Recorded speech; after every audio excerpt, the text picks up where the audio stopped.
Hello, family. Psalm chapter 105. Give thanks to the Lord. Call on his name. Proclaim his deeds among the people. Sing to him. Sing praises to him. Tell about all his wondrous works. Boast in his holy name. Let the hearts of those who seek the Lord rejoice. Seek the Lord in his strength. Seek his face always. Remember the wondrous works he has done, his wonders and the judgments he has pronounced. You offspring of Abraham, his servant, Jacob's descendants, his chosen ones. He is the Lord our God. His judgments govern the whole earth. He remembers his covenant forever, the promise he ordained. For 1,000 generations, the covenant he made with Abraham swore to Isaac and confirmed to Jacob as a decree, and to Israel as a permanent covenant. I will give the land of Canaan to you as your inherited portion.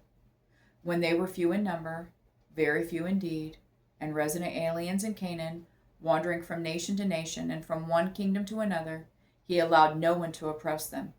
He rebuked kings on their behalf. Do not touch my anointed ones or harm my prophets. He called down famine against the land and destroyed the entire food supply. He had sent a man ahead of them, Joseph, who was sold as a slave. They hurt his feet with shackles. His neck was put in an iron collar until the time his prediction came true. The word of the Lord tested him. The king sent for him and released him. The ruler of people set him free. He made him master of his household, ruler over all his possessions, binding his officials at will and instructing his elders. Then Israel went to Egypt. Jacob lived as an alien in the land of Ham. The Lord made his people very fruitful.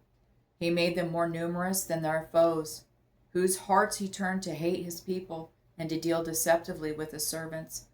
He sent Moses his servant and Aaron whom he had chosen. They performed his miraculous signs among them and wonders in the land of Ham.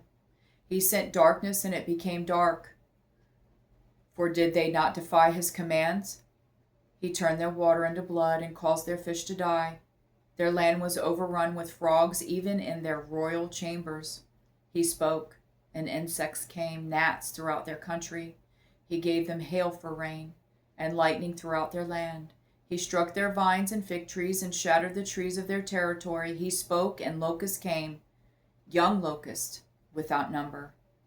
They devoured all the vegetation in their land and consumed the produce of their land. He struck all the firstborn in their land, all their first progeny.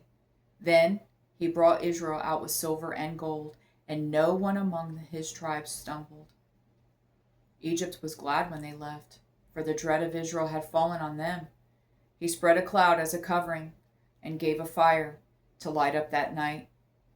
They asked, and he brought quail and satisfied them with bread from heaven. He opened a rock, and water gushed out. It flowed like a stream in the desert. For he remembered his holy promise to Abraham his servant. He brought his people out with rejoicing, his chosen ones with shouts of joy. He gave them the lands of the nations, and they inherited what other peoples had worked for.